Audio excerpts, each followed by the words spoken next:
Question 19. When a question asks for an assumption on which the argument depends, it is a necessary assumption question.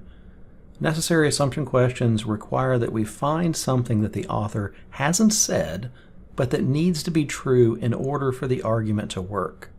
Something that is needed if the conclusion is going to be proven by the evidence that we've been given. Of course, in order to do that, we have to understand the argument, which means breaking it down into its component parts, understanding its conclusion and its evidence. The conclusion of this argument is found at the end, helpfully flagged for us by the conclusory keyword therefore. Therefore, we must enable our children to believe that better futures are possible.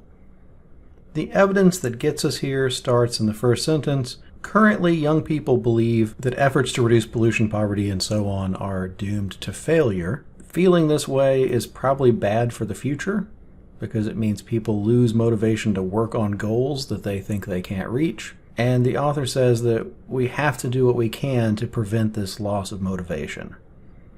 So we have to prevent the loss of motivation, therefore we have to enable our children to believe that better futures are possible. This argument has a fairly straightforward assumption.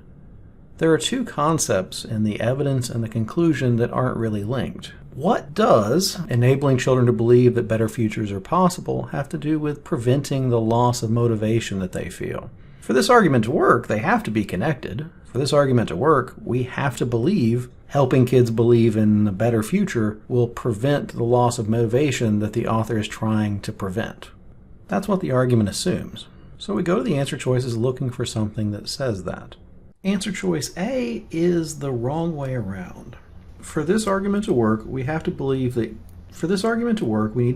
that getting children to believe in a better future will be enough to solve the problem of the loss of motivation. This answer choice says that if we solve the problem of loss of motivation, in turn the children's beliefs about the future will get better. It's the opposite of what we wanted, so it's not the answer. Answer choice B is what we wanted. Enabling people to believe that better futures are possible will help prevent the loss of motivation. That's the connection between the two unconnected concepts from the evidence and the conclusion. B is what we wanted, so let's glance at the other answers to see what's wrong with them.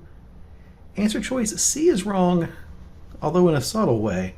Pessimism is part of the argument, optimism isn't. Now, it's easy to confuse the belief that better futures are possible with optimism, but those two things really aren't the same. Optimism is believing that things are generally going to go all right. The belief the argument wants here is a more limited belief that things could be better. Things could potentially be better is not the same thing as believing in optimism.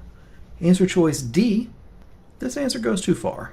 We don't need to believe that the future problems are definitely going to be fixed to believe that in order to fix them, we have to do what this author wants us to do.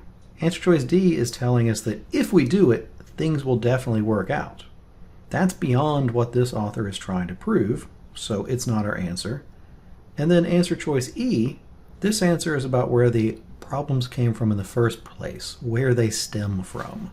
Where the problems started doesn't matter. This argument is about what we need to do to fix them. Their original origin, it's not something that we need to believe anything about. So E is not our answer. The answer was B.